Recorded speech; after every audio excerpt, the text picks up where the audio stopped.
এক সময় পেঁয়াজ কাটার বয়ে কখনো নিজে হাতে ডিম ভেজে খাইতাম না। হাত কালো হয়ে যাবে বলে কখনো আলু কাটতাম না। সবজি কাটার বয়ে মা যখন রান্নাঘরে ঢুকতো তখন মায়ের আশেপাশে থাকতাম না। রান্নাঘরে ঢুকতাম না, যদি হাত পুড়ে যায় আর পোড়া হাতের দাগ নিয়ে বাজে দেখা যাবে, এ ব্যাপারটা খুব গুরুত্ব দিতাম। খাবার শেষে প্লেটটা টেবিলে রেখে উঠে যেতাম, তবুও মায়ের কোনো অভিযোগ ছিল না। আমার মাটা খুব দুঃখী, সারা জীবন কষ্ট করে গেছে, একা একা খুব কাজ করতো।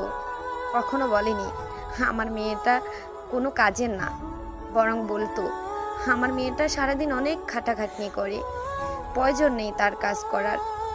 আজ যখন পেঁয়াজ কাটি, সবজি কাটি, আলু কাটি, রান্না করি, তেল ছিটিয়ে গায়ে এসে পড়ে, উফ শব্দটাও করার সময় পাই না, তখন মায়ের মুখটা চোখে ভেসে আসে আর দুই চোখে জল গড়ে পড়ে মায়ের জন্য। তখন খুব ইচ্ছে করে বলতে, আবার যদি মায়ের কাছে ফিরে যেতে পারতাম, তাকে কখনো কোনো কাজই করতে দিতাম না। আজ মায়ের কষ্টটা উপলব্ধি করি, সেও তো হয়তো তার মায়ের খুব আদরের মেয়ে ছিল। আবারও বলতে ইচ্ছে করে, তোমাকে বুকে জড়িয়ে, মা ভালোবাসি তোমায়, আই লাভ ইউ মা।